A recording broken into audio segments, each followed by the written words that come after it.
Well, welcome everyone to this series of 3 webinars on the crisis in Palestine.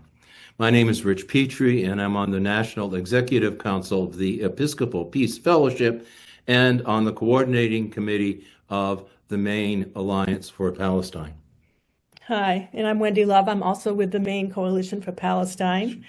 And I want to remind everybody and welcome everybody that at the very bottom of your screen, if you go down there, you see a Q&A. And as we progress with the webinar, if any of you have any questions that you would like to ask Father Neuhaus, we will try to get to those. Okay. And speaking of Father Neuhaus, we are delighted to welcome today Father David Neuhaus, who's coming to us from Jerusalem. He is a Jesuit priest and a professor of scripture in Palestine, Israel. And David, it's great to see you. And thank you, Rich. Thank you, Wendy. Yeah, and to hear all that you're going to tell us, because I'm sure it's going to be both compelling and informative. So could you tell us a little bit about, you've talked about your 3 origins when we were discussing. Could you tell us a bit about that and get us into where we need to go? So I'll be happy to do that. I think it's always important to be able to put the speaker into a box and to know where they're coming from.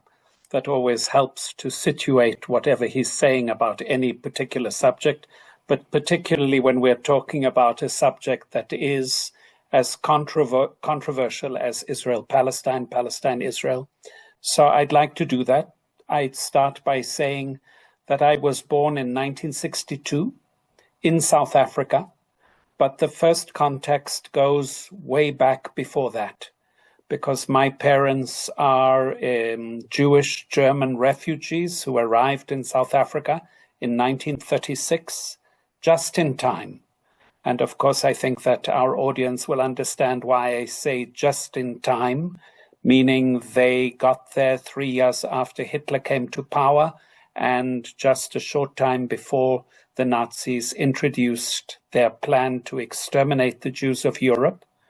And so I was very fortunate that they got out. The members of my family who did not get out were murdered in gas chambers, in massacres. Some committed suicide when the Nazis knocked on the door. So thanks be to God, some members of the family got out. And my family found refuge in that year, in 1936, in South Africa. So that is the second context, of course, that forms who I am as a human being. I spent the first 15 years of my life in South Africa, a Jewish but white South African, and the white became the decisive identity in South Africa because from a persecuted minority in Germany, we went to becoming part of a privileged white minority, but a ruling minority in an apartheid South Africa. And of course, that had a huge influence on me growing up. The big privilege was not, in fact, being white. It was being the child of parents who were very, very aware of what was going on and committed opponents to the apartheid government of South Africa.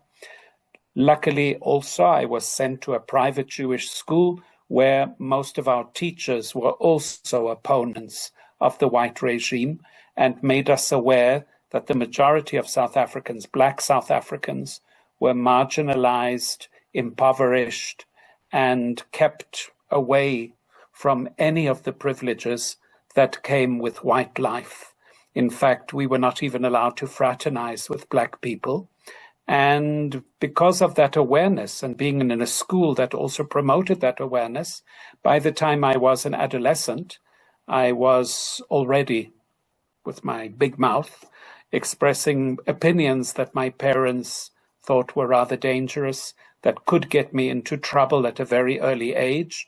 And so they started to look around for ways of getting me out of South Africa. I was not very pleased about that. But one of the ways to get me out was to send me at the age of 15 with a large group of Jewish students in the Jewish day schools in South Africa to Israel. We had received a very Zionist education at school and growing up. I was already rather suspicious of all of that, having read enough about colonialism and oppression. And so when I arrived in Israel, I was already very, very sensitive, looking around what was going on, and very quickly became aware, moving from apartheid South Africa into ethnocentric Israel, that there were a lot of issues that seemed to me burning issues. In fact, it felt a little like I'd been taken out of one frying pan and thrown into another frying pan. And it was in Jerusalem, where I arrived as a 15-year-old adolescent, that I encountered for the first time the Catholic Church. In fact, first Christianity as a whole through the Russian Orthodox Church, and then migrated over a number of years to the Catholic Church. But really, because of our subject tonight, which is the crisis in Palestine, what is much more significant for our conversation is that it was in those early years that I started to encounter Palestinians and realized that if I was really to know what was going on in Palestine, Israel, it would be essential that I would also learn Arabic, be able to communicate directly, follow the news, read the newspapers, read literature, engage with the Palestinian people, and hear from them what their experience of Palestine-Israel reality was. And of course, that introduced me into a way of looking at the situation, which made me a little different from many of my fellow Jewish Israelis who have tended always to ignore the Palestinian population. In fact, I would say that the problem began with the mass Jewish migration to Palestine, Jews, of course, fleeing a very, very unfriendly, mostly Europe at that time, a very unfriendly Europe, being encouraged by a political ideology to migrate to Palestine, as some did already at the end of the 19th century, many, many more after the First World War, and then floods of Jewish migration during the 1930s. And then after the Second World War, the people who were coming in were not very interested that there was an indigenous population. And to some extent, one could say they came to replace that population. I became very aware of this type of ideology as I increased my interaction with Palestinian Arabs, hearing their narrative and beginning to look at the situation also through their eyes. So that is kind of the context out of which I'm speaking. Again, these three definitive contexts. One, Jewish family from Nazi Germany. Two, a white family in South Africa. And me then moving at a young age as an adolescent to Jerusalem. Wow. Well, thank you, David. That is an incredibly moving, diverse, and enlightening background that is you all by yourself.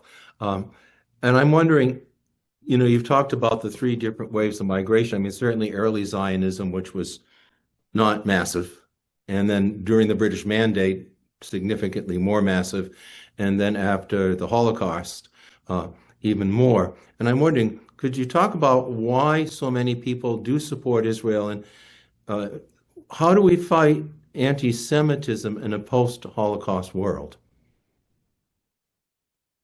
Okay, I mean, this again is a very complex issue that goes back centuries. And I think before we even talk about the whole awareness of Jewish suffering in Europe and how Jews were marginalized in predominantly Christian society, we need to visit somewhere else that is a real source of much Christian support for Jewish claims on Palestine and the modern state of Israel, and that is the Bible.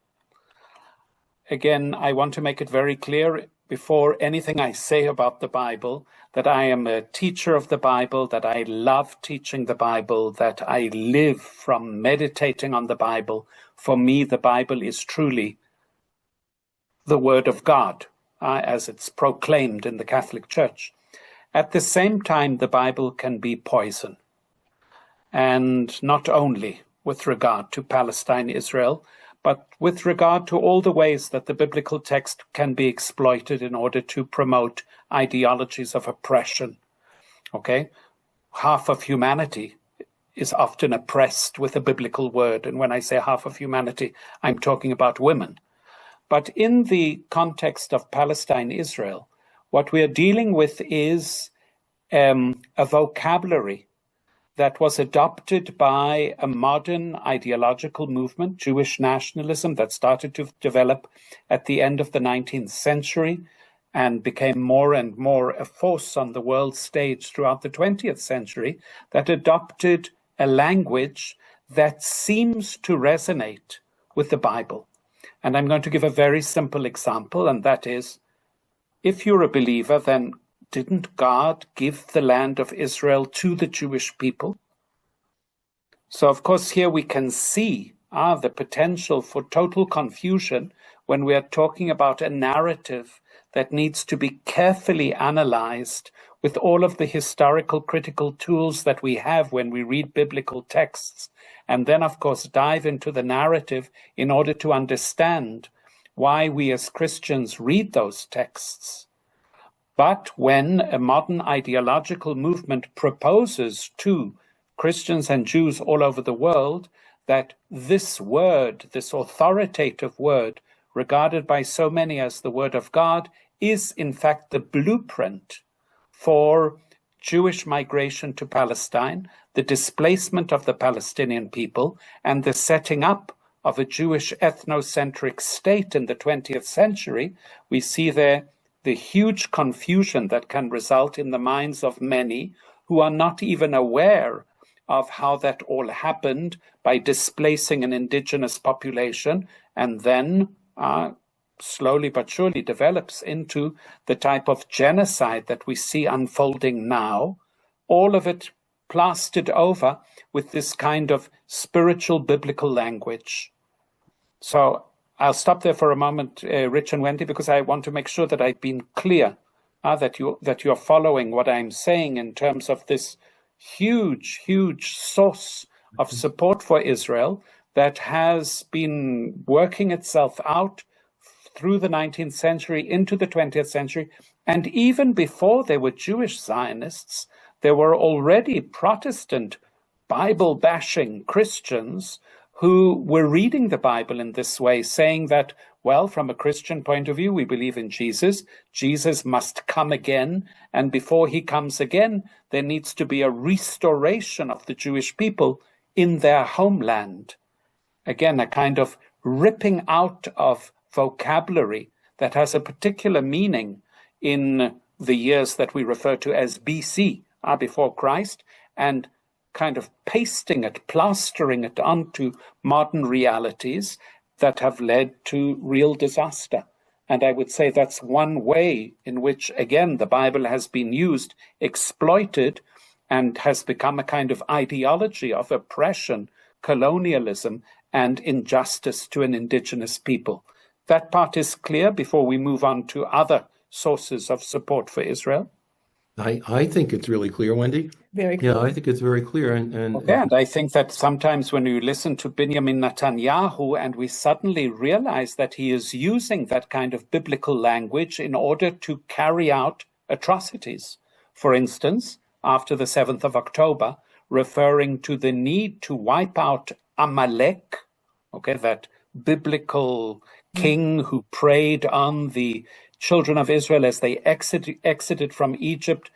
He attacked them from behind and became the kind of symbolic enemy of the Jewish people through all the ages, and then using that language to refer to the Palestinians after the 7th of October 2023. Of course, it precedes that, but the power of such an image for people who really don't know what has gone on, they don't know the contemporary history of Palestine and the establishment of the State of Israel and the horrors that went into making it, but they are invited to adopt these biblical terminology, this kind of biblical image, in order to whitewash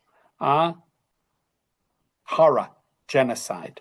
So I think that that's one very important source of support for the State of Israel, and I think it's particularly evident again, I'm being arrogant by speaking about your country. I don't know much about your country, but it seems to me that it's widespread in the United States among certain groups of people, kind of evangelical, we tend to call them fundamentalist, who I think are probably good human beings, but instead of really following the events from a historical perspective, they paste onto the Palestine-Israel reality biblical categories that make them think of some kind of, saga that is biblical and glorious and somehow the will of God, where really what's going on is the very base and heinous use of sacred texts in order to justify horrific practice. So that's one very important source of support for Israel. Mm-hmm. Yes, that's very true. The evangelical movement here in the United States is very pro-Israel, and they also have a great deal of political influence, and including the current administration in the White House. So you can see where how the United States has been a friend of Israel for decades, but it's even strengthened now even more with all the current events and just the exact same things that you've mentioned. Yes, and Wendy, I think it's just amazing to me that people, and I have friends who are evangelical Christians, who are very nice and kind people, but they have no empathy for what's happening to the people in Palestine and Gaza. Mm-hmm. Because I think they probably think that they are obstacles to the working out of the word of God. Yes. Kind of that type of thinking. And I think it's important to identify now also the fact that people like that were in the British government when the British conquered Palestine and decided that Palestine should become a Jewish homeland. David Lloyd George, the Prime Minister of Great Britain in 1917, when the British conquered Palestine, Arthur Balfour, who was the Secretary of State, the Minister of Foreign Affairs, these were very strong Protestant evangelical Bible readers who really believed that they needed to facilitate the Jews going home. And again, this whole idea of the Jews returning is a kind of biblical idiom that developed, of course, as we know in the Bible, to describe events in the 6th century BC, that was suddenly taken up as a major thematic starting at the end of the 19th century with Protestant evangelical Bible readers aligning themselves with Jews who at that time were predominantly secular Jews. All working together to realize this kind of biblical saga. And of course, what was never talked about in those years was the fate of the Palestinian people, who were the indigenous inhabitants of the land. So this is one very powerful source of poison. The second, and again, it's a very, very powerful, completely different semantic field, and that is the guilt that so many people in the West feel toward the Jewish people. Now, in my opinion, guilt is never a positive thing.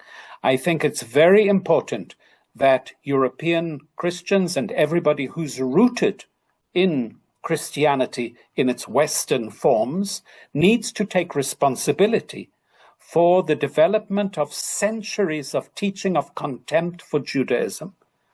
The early church fathers were absolutely convinced that Judaism should no longer exist, and if it did continue to exist after Jesus had come, if the Jews did not see that Jesus was the fulfillment of their own scriptures, then that was because they were somehow demonic. Somehow they were blinded, but willfully blinded, and therefore were people who had to be put in the margins and pushed out of mainstream society. That was secularized in the 19th century by the development of nationalisms and became what we refer to as anti-Semitism. Of course, from a Christian point of view, a Jew could escape anti-Judaism by accepting the truth, removing the blindfold, becoming a Christian, and then be integrated into Christian society. The secularization of anti-Judaism, making it a kind of a bloodline, a genealogy, a national identity, that could not be erased. And so anti-Semitism, there was no escape. Anti-Semitism meant you opposed Jews as Jews, and they were always Jews, even if they became Christians. And of course, during the Holocaust, the Nazis sometimes went through the convents and monasteries of Europe, arresting people who, in their eyes, were Jewish.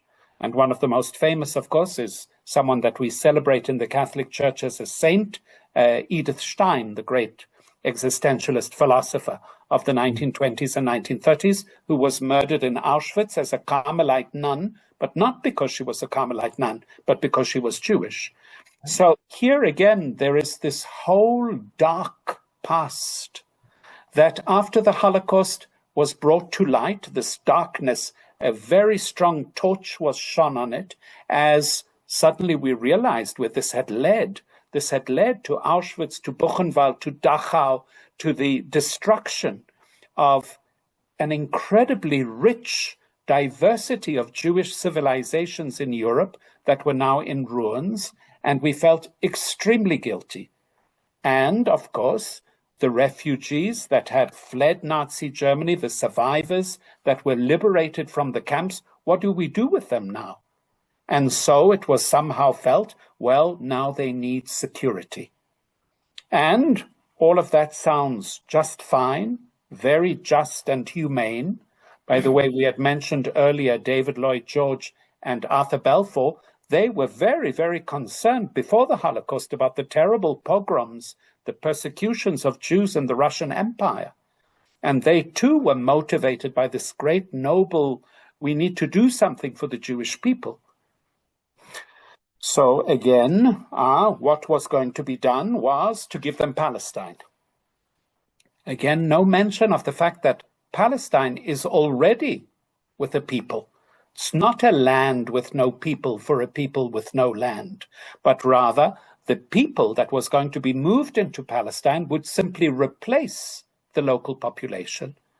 And Arthur Balfour, when he visited Palestine already in 1922, and a journalist said to him, well, what about the local population? And he said, well, how can you even think of comparing, this primitive, nonentical population with the glorious Jewish people that we want to implant in Palestine? So again, this is a second. And of course, once again, the Zionist movement recognizing already during the Holocaust the power of holding the Europeans, the white Europeans, the powers of the world to this anti-Semitic past by, of course, confusing immediately any opposition to the colonization of Palestine with anti-Semitism. And this continues until today, where if anyone expresses some kind of criticism of the state of Israel, some kind of resistance to Israeli colonialism, settler colonialism, some kind of support for Palestine and for Palestinians, they are immediately labeled as anti-Semites. And for the love of God, that's not what you want to be after the centuries of anti-Judaism and then the horrors of what happened in the middle of the 20th century in Europe. Anti-Semitism is a horrific accusation. But of course, the total confusion of criticism of Zionism, criticism of the state of Israel with anti-Semitism means that no one even dares to criticize Israel or look too closely at what Israel is doing so that we are not in danger of being accused of being an anti-Semite. So again, I stop there because I still have a third huge source for support for Israel. But I hope there too it's clear that what I'm saying flows and makes sense. I'm speaking to an audience that I don't know. So I'm not sure whether my language that I speak is a language that is understandable to the people I'm speaking to. I think that the distinction with criticism of Israel, criticism of political Zionism with anti-Semitism is crucial. And we find that there have been attempts in the U.S. Congress to incorporate that into law.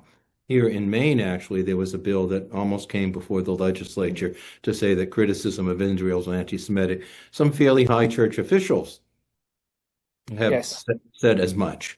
So I'll say two things on that point, Rich. One, there is a definition of anti-Semitism that has been circulating for the last about a decade. It is a profoundly dangerous confusion. Thanks be to God, Jewish scholars, even from Israel, have now come out with an alternative definition of anti-Semitism because they recognize that this definition that is being vehicled in the United States and in Europe has been adopted by certain government bodies in Germany, makes a complete confusion, defines as anti-Semitism hostility to the state of Israel.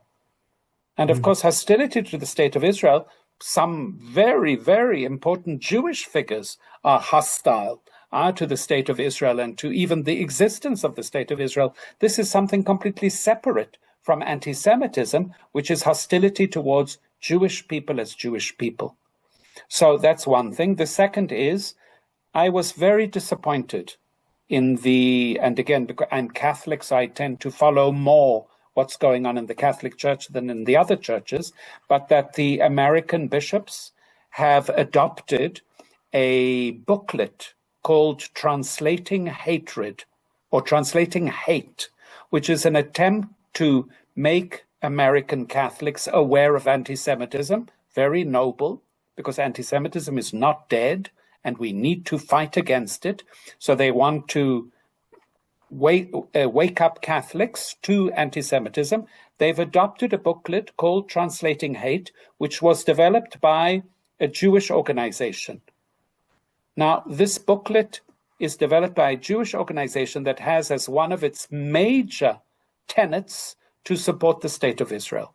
And the booklet itself is a complete confusion of true anti-Semitism. So there are examples of true anti-Semitism, criticism of the state of Israel, criticism of Zionism. It's all mixed up. And so the booklet is very, very dangerous and is not at all helpful to Christians who are trying to think about what is going on in Israel-Palestine today and what position should a responsible Christian take. So, yes. Yeah, and certainly in this country, you're probably aware that anti-Semitism, the charge of anti-Semitism has been used against students here in the universities, including my own university, which is Harvard. And despite the fact that the president of Harvard is Jewish, and certainly in my class, there were 25% of the students were Jewish. And I think it's being used as a weapon, as a political weapon, to make the university submit to the administration in the White House. Yeah. Absolutely. I think that there's no doubt about it. And it was really terrifying to see the police suppression of the students demonstrating for Palestine. And then even now, what is going on in the campaign in New York with Zohran Mamdani, accusing him of being an anti-Semite because he questioned whether the use of a term, global intifada, is in fact anti-Semitic, or slogans like Palestine will be free from the river to the sea. I mean, these slogans, political slogans, which can be criticized for many, many different reasons, they are not anti-Semitic. They are not expressing a hatred of Jews.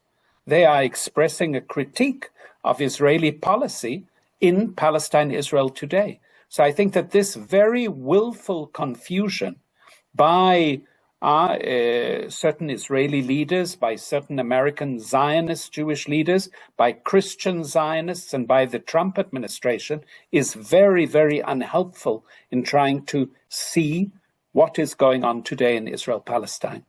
Okay, we had a question from Caroline Stevenson regarding that. I think you have answered her question, but I have another question from Kathleen Christensen. She asks, does Father Neuhaus experience discrimination or intimidation from the Israeli authorities because of his views and the fact of his conversion to Christianity? Okay, so let me be very, very clear. There is no persecution of people who convert. That is not a part of the Israeli scene. Of course, when it comes to my political views, well, I am part of a group of people who are finding it more and more uncomfortable to speak out, but I have a lot more freedom than Palestinians do, or Christians who live in Israel who do not have Israeli citizenship. So still, as somebody who has an Israeli passport and is considered by Israeli law as part and parcel of the Jewish population, I have a lot more freedom than many others to speak out. But Wendy, sorry, before we go to the questions, can I just mention a third huge source of support for Israel, which I think also we need to consider, and that is also something manipulated by the American administration and the Israeli administration, and it's something that in a certain sense has replaced traditional anti-Semitism. This kind of strong fear of Jews and hatred for Jews has, in a certain sense, morphed into something else that has accompanied the centuries of church history, and that is Islamophobia. And the presentation of the Muslim as something to be feared. Of course, people know that the vast majority of the Palestinian people is a Arab Muslim people, and so vehicling Islamophobia, and that began with the very appearance of Islam in the 7th century, reached a peak during the Crusades, another peak during the 19th century colonization of many, many Muslim countries. We are seeing that emerging as another monstrous way of delegitimizing any sense of solidarity with Palestine and the Palestinians. And I'll give you some examples. We know that on Thursday, the Israelis bombed a church. And there was an outcry. President Trump called Prime Minister Netanyahu to express his rage at what had happened, his outrage. And our United States ambassador in Israel, Mike Huckabee, also came out with very strong statements because it's Christian. But Christians are a tiny proportion of the Palestinian people. They are integrated into the Palestinian people. Their fate is one with the Palestinian people. But speaking out when a Christian dies, and 3 people horrifically died in that bombardment of the church, and about 50 people have died since the 50 Christians have died since the 7th of October, 2023. Are Christian deaths more valuable than Muslim deaths? And it's almost as if any Muslim who dies, well, there's always a suspicion that they were probably a terrorist or would have turned into a terrorist. If they were a fetus in their mother's womb, they probably would have grown into a terrorist. This kind of Islamophobia, which parallels very closely anti-Judaism and the development of anti-Semitism, is a horrific part of whitewashing what's going on in Palestine. Okay, so we mourn the 3 Christians who died in the bombing of the church. Thanks be to God, yes, we should mourn them. But the tens and tens and tens of people who are dying every single day are hardly mentioned at all. And certainly President Trump does not call Prime Minister Netanyahu every day to say, what the hell is going on? You have shot down tens of people waiting for food. You have conducted a campaign against children. Tens of thousands of children have been killed. This seems to be not even a flicker on the screen, and I think it's deeply connected to an attitude towards Muslims that, again, I have the sense, I might be wrong, is very strong in the United States. Yes, it where is.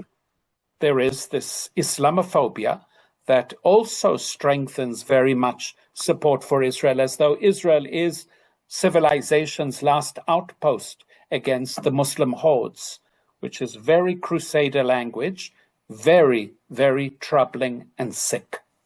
And I believe many mosques have been destroyed in Gaza. More than 1,000 mosques have been destroyed in Gaza. More than 1,000 mosques, not a word from the civilized West. Because, of course, Rich, you and I know, right, that mosques are places where hatred is taught. Well, when you start with that kind of attitude, then you justify horrific things that are going on day by day.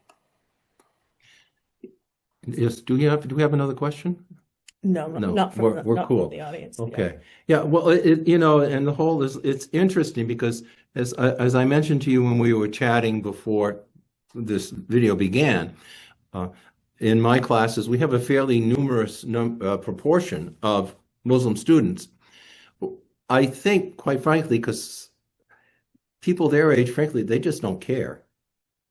I mean, if you ask them, they probably react. But, they sort of chug along. But I think it is amazing that Americans, I know when I went to work in Palestine for the Pontifical Mission, I thought I knew about Islam. And as I got to know people at the College of Islamic Sciences in Jordan, I realized I didn't know beans about Islam. And it's a rich tradition. One of the interesting things that I think we can bring up here about Islam is that for many centuries, and again, it's very hard to speak in generalities because obviously we're going to say something that's not true, but where many, many Christian countries in Europe were difficult places for Jews to live, and Jews sought to immigrate from those countries to go elsewhere, they found refuge and stability and a place where they could prosper in Muslim countries. Yeah. And here just one story, when the Catholic monarchs, please look at my fingers, the Catholic monarchs, Ferdinand and Isabella in Spain, took the decision to finally expel all those Jews that didn't want to convert to Christianity and engaged in an inquisition against the Jews they had forced to become Christian because they were suspicious of the purity of their conversions. The Ottoman Sultan, Bayezid II, who was then setting up his capital in what had been in Constantinople that became Istanbul, wrote to the Catholic monarchs and he said, "You're throwing out a treasure." And he sent boats to bring the Jews to the Ottoman Empire, where Jews then took up residence in Istanbul and turned Istanbul into the commercial and cultural center that it became. Not only Jews, of course, he also picked up, because they were also thrown out, Muslims from what had been Andalus, Spain reconquered by, I will say, barbaric Christians. Again, generalities betray the precision of looking at that history carefully and seeing that the Muslims were not always so tolerant and the Catholics were not always so intolerant. But that example of Ferdinand and Isabella on the one side, representing our Catholicism, and Bayezid II representing that moment in Islam where Jews were welcomed into the Ottoman Empire.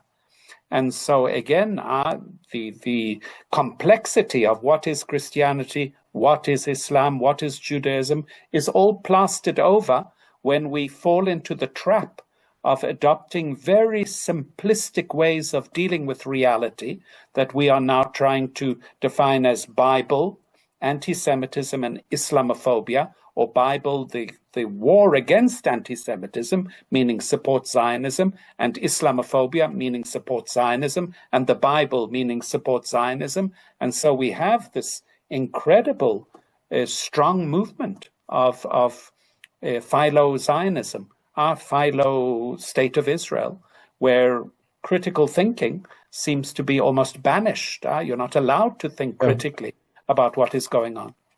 On the level of the lack of critical thinking and also what you've referred to as the whitewashing, I'm going to two questions. One is the war against, well, let me not give away the question. What's going on now is portrayed in our media as a war against Hamas. Is that what it is? Absolutely not. Okay. The war against Hamas, again, is a vocabulary that has been adopted in order for us to fixate on what happened on the 7th of October. So let's say what happened on the 7th of October, something shocking, drastic, terrible, a trauma for Israel.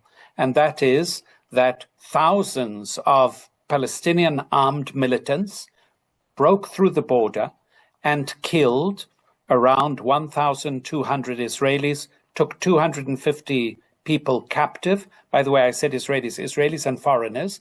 Among them, okay, 1/4 were military soldiers engaged in battle, and 3/4 were civilians, many of them Israelis, some foreign nationals, and took hostage another 250 people. It's a trauma, okay, and communities were destroyed.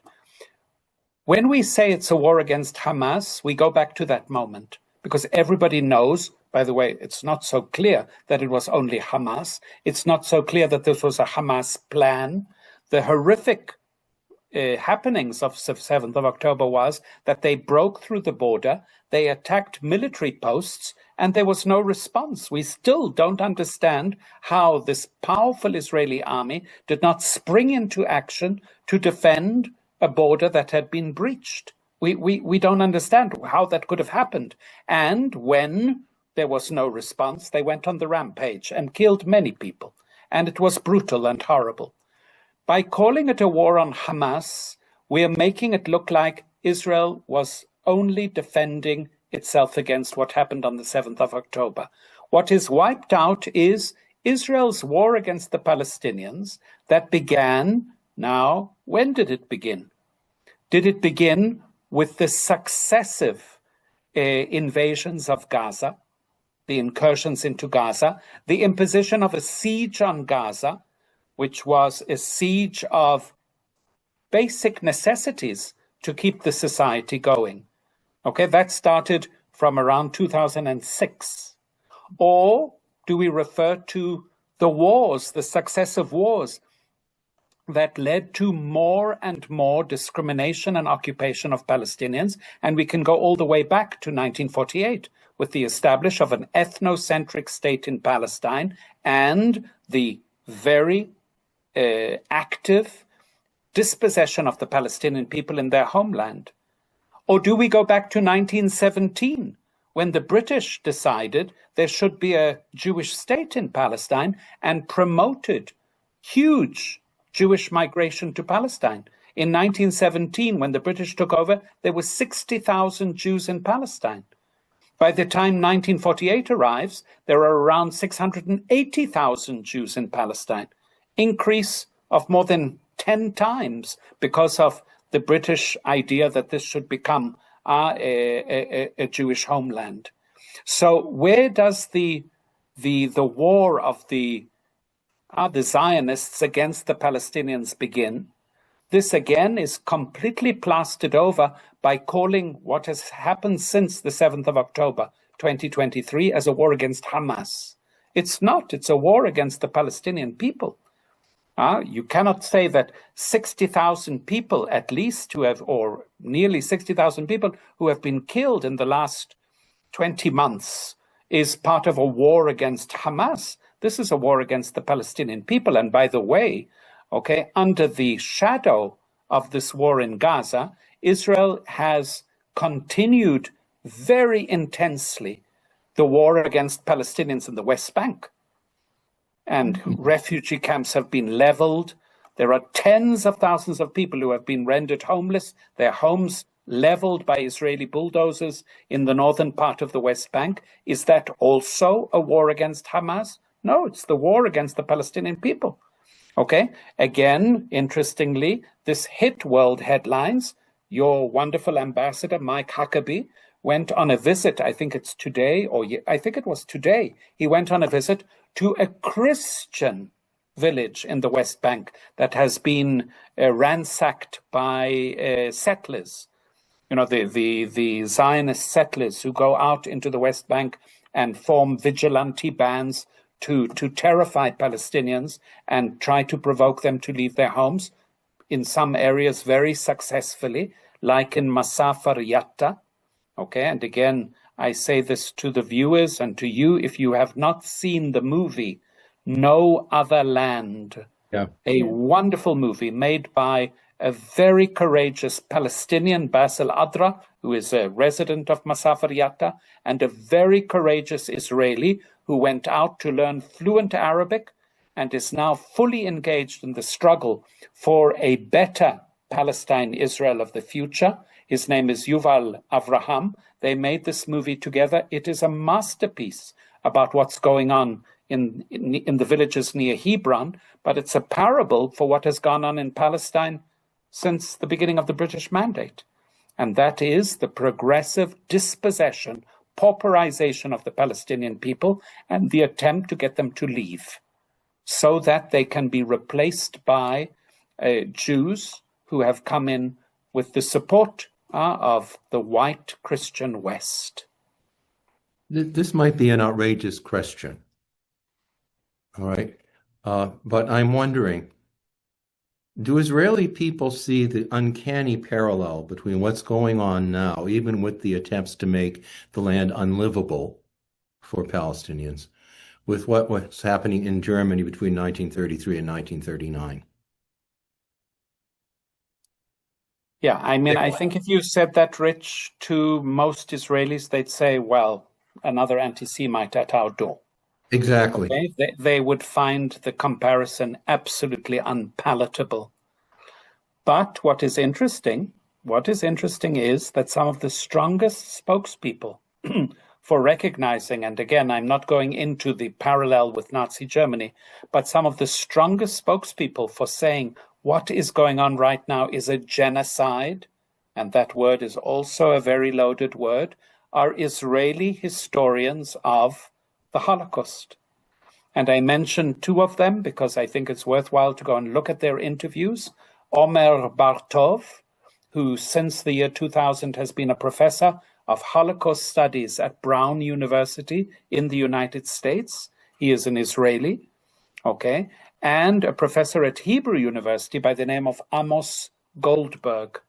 And Amos Goldberg has been doing a lot of work on the Shoah and on a certain convergence with what Palestinians call the Nakba, the catastrophe of 1948. And he brought out a very important collection of articles on this theme, the convergence between the Nakba and the Shoah, with a Palestinian academic by the name of Bashir Bashir. And it was brought out by one of the academic presses, perhaps New York University Press, one of the big academic presses in the United States. Again, Shoah and Nakba, and how these two have converged, not necessarily, and they certainly are not saying it's the same. Okay? No catastrophe should be compared to another catastrophe. Every catastrophe has its unique features, but they converge. And one of the things that we do need to say is the Shoah is finished. It ended. Doesn't mean to say anti-Semitism is dead everywhere. It's not. But the Nakba is ongoing. The Nakba has not ended. And the Nakba, again, refers to this very programmatic, intense activity to displace the Palestinians from their homeland and to make the Palestinian people vanish. Again, many very important Zionist leaders have claimed there is no such thing as a Palestinian people. There is no specificity called the Palestinian people, which is part of making them disappear. Well, Mike Huckabee has also said that, the U.S. ambassador. Yeah. Also. And needless to say, if we went back to the 19th century, it's an anachronism to talk of the Palestinian people as anachronistic as to speak of the Israeli people. There's no Israeli people, there is no Palestinian people. It might even be anachronistic in the 18th century to talk about a Jewish people referring to a nation. In the 18th century, what held Jews together was their religious practice. So, I mean, this is all part of this discourse of supporting the state of Israel and allowing the inhumanity to continue.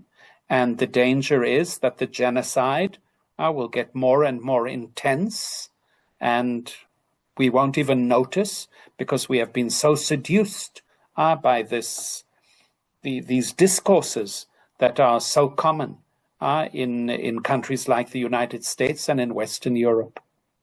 There was a major discussion. We have a question from a participant here, but there was a major discussion at a national meeting of religious leaders over the summer. Well, how many people have to be killed before you can call it a genocide? And well, you know, there are genocides that have happened in Africa, like the genocide that happened in Zimbabwe, okay, like the genocide that happened in Namibia, that are not on the level of the Second World War, Shoah, but they are clearly called genocides. And again, what genocide means is putting an end to a to a nation. And I think that as Omer Bartov explains very well, at the beginning of the war against the Palestinian people in October 2023, Israeli leaders made very clear that they had genocidal intention. As the war continues and the Israeli leadership resists any attempt to negotiate, killing every day tens at the best, sometimes hundreds of people every day, okay, and making the Gaza Strip unlivable by bulldozing and destroying all infrastructure. This is a genocide. As Amos Goldberg said, he said, you need to do a lot of intellectual acrobatics in order to deny that it's a genocide. Yes, absolutely. I think there is something that I do want to say, though, that I have not yet said, which I think is important. In everything that I'm saying, I'm not for one moment disputing that Jews do have a historic spiritual link to the land of Palestine. What I'm disputing is whether Jews can rule Palestine, take it over, and expel the other peoples who have lived here for centuries and centuries. Okay, so I'm not saying that the colonial discourse is the best way to describe the presence of Jews in Palestine, but the colonial language and the colonial mechanisms of dealing with an indigenous people were the mechanisms that were used by the mainstream Zionist leadership, to the horror of some of the great intellectuals of the 20th century who were Zionists, like Martin Buber, Hannah Arendt, Judah Magnus, great Jewish figures and intellectuals who bought into the Zionist ideology, but when they saw what was happening, they were absolutely horrified to see that Jewish Zionism had become another form of settler colonialism. Yeah. We have a question. Yes, we have a question. Would you speak about the issues between the Israeli government and the Iranian government? And of course, the US administration. Would you speak about the Iranian and Israeli policies and hostilities? So again, that needs another whole hour of discussion. And perhaps I'm not the expert that you need to talk about it. What really bothers me is the way that we have demonized Iran in order to take attention away from what the Israeli government is doing in Palestine. I am not saying that Iran is a regime where I would like to live, nor am I saying that Iran nuclear power does not constitute a threat for the area. But what I am saying is that certainly Israel has incredible nuclear capabilities, which are never questioned. I think that Israel constitutes a terrible threat to the stability of our area. And so my question is, why are we demonizing Iran? Why are we making out as though Iran is the big threat to stability in the Middle East. I would say that Israel is certainly also an incredible threat to the stability of the Middle East. And so I think that's as far as I would go in terms of talking about the Iran issue. Of course, we went through a very interesting 12-day war with Iran recently that showed that when President Trump decides that things should come to an end, and am I allowed to quote President Trump when he said, it seems they don't know what the fuck they're doing. And I said, that's a word of God coming out of the mouth of the American president. And he put an end to that war, which shows that he could very easily put an end to what is going on between the Israelis and the Palestinians in Palestine, Israel today. But he wants to make Gaza into a seaside resort. So, well, he hasn't repeated that in recent months. Yeah. That is constantly attributed to him by an Israeli government that jumped on that with such joy and delight that they will repeat that ad nauseum.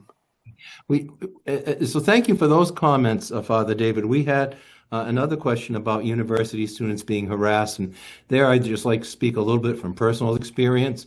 There was a Ukrainian refugee who was on the team with Wendy and I some time ago, who is Jewish, who has been an extremely vocal advocate for Palestine. We're very worried about this guy. Is he going to get deported? He's been here since he was 16, couldn't go home because of the war. Top student, hard worker, sterling personality. We're worried. But what's even more interesting is that I recently met with a professor from another school. I teach in a small community college, so we're kind of rinky-dink. We're too unimportant to be on the screen. And I had my computer open, as it is now, and that made him very anxious. He said, people might be listening. I said, we don't have the technology, the time, the money, or the interest to do that. But apparently he teaches an elite school, and he was very worried. And of course, teachers have been dismissed, even in their private lives, for promoting the Palestinian cause or for criticizing Israel. And so, but Rich, I want to say something about Jewish students who have repeatedly said that they feel threatened. Not all Jewish students. I don't know what percentage of Jewish students feel threatened, but there has undoubtedly been an authentic expression by Jewish students saying they feel threatened. The question is, what makes them feel threatened? And again, I'm going to give you something to look at that is absolutely wonderful. It's an hour documentary called Israelism, made by Jewish students who are reflecting on how they have been completely brainwashed into this ideology of Palestine means you're being threatened. If you say the word Palestine, it's a threat against Jews. If you say from the river to the sea, it's a threat against Jews. If you speak out against the Israeli government, it's a threat against Jews. So again, I would not question Jewish students on American campuses encountering pro-Palestine demonstrations that they feel threatened. The Jewish community has worked very hard to give their youth a Zionist education. And this film, Israelism, uncovers the extent of that brainwashing, which makes it then perfectly logical that a poor Jewish student in Princeton or Columbia or Harvard that comes across, a big demonstration of people shouting, free Palestine, is going to say, oh, they want to kill me. But the link that he's making is part and parcel of a brainwashing process that has gone on now for a number of generations among many American Jews. Of course, it's coming to an end. For we see the very, very strong, active voice of Jewish Americans now coming out and saying, this is not in my name. I want no part of Israel. Again, they are still probably very minority in terms of numbers, but they are loud and forceful voices. And one of the very powerful witnesses to this, and I mention it again as a resource, is the New York journalist Peter Beinart, who in January this year brought out a very moving Jewish reflection on what's going on. It's called Being Jewish After the Destruction of Gaza. And again, he's saying we have turned into something monstrous and we have to catch ourselves because this will lead to the destruction of Judaism. There is a very short clip, 5 minutes, of a much longer interview that someone who is very well known, Israeli, Yuval Noah Harari, recently gave an interview to 2 Jewish talk show hosts in which he too said something is happening in Israel which is absolutely seminal and it's transforming the Jewish people. There is still time to save ourselves from becoming the monstrous beings that the present Israeli administration is making us. So again, some of our closest allies are Jews who are showing these structures of thought that are keeping us captive from thinking freely and responsibly about what is going on in Israel-Palestine. Right, and we hopefully will hear from you about the problem is massive, it's obvious, and as you say, yeah, we are hearing some Jewish voices here who are speaking out against what's going on in Israel. I do want to mention at this point, you brought up the West Bank, that next week our guests will be Issa Amro, who lives on the West Bank and will speak to us about that, and also Jeff Halper, who is a Jewish Israeli, who is a co-nominee for the Nobel Peace Prize with Issa. They'll be with us next week. And also presently, our tech people are going to put up a link. If people would like to contribute to the Roman Catholic Diocese of Jerusalem Humanitarian Outreach Program, that link's going to go up on your screen as a screen share. And there is a QR code if you just want to click on that. But hopefully that will be something that if you would like to help the work that the Catholic Diocese is doing in Jerusalem that Father David's very closely associated with, this is an opportunity for you to do that. But otherwise than that, we still, what do we do? I think a question that American audience would ask is, Israel could not be doing its military actions in Gaza or even in Iran without the United States. Without our money and our money and our weapons. So what do we do as concerned citizens? What do you think would be the best way for us to combat this? So I think, first of all, to be informed, to break through these prisons of thought that are being dished out to us in our education systems, in our religious education systems, we need to break through them. I think that we need to continue fighting strongly for Jews to be able to feel at home wherever they live, to feel secure, and to realize that in order to do that today, we need to listen very closely to Palestinian voices. That part of the reason why Jews feel insecure is that a government acting in their name is making it impossible for Palestinians to live in their homes. So again, I think it's to make this linkage very, very clear. We are with you, our Jewish neighbors. We understand your sense of concern, your sense of insecurity. Let's work together to make sure that Palestinians also have that security and sense of home. And that means transforming what is the state of Israel, an ethnocentric state, into something that is home to Jews and Palestinians. And this is the third, so fighting anti-Semitism, giving a voice to Palestinians. And the third element in this is to always be aware that we are called to the value of equality, that a Jew and a Palestinian need to have equal rights. They need to have equal privileges. They need to have equal commitments to society. Equality has to be at the very basis of transforming Israel, Palestine, Palestine, Israel into a livable place where people can thrive, have security, and live together with one another. Again, once upon a time, Jews lived in the Arab world. Okay, I'm not saying it was an ideal, but they lived integrated in the Arab world. There is no reason why we cannot hope that there will be a future where Jews, Christians, and Muslims, Israelis and Palestinians can once again live together. Of course, and I'm sure that Isa and Jeff will speak about this more next week, what I'm pointing to is the fact that Israel-Palestine needs to transform into a society in which everyone feels at home, everyone feels valued, everyone feels like they belong. Okay?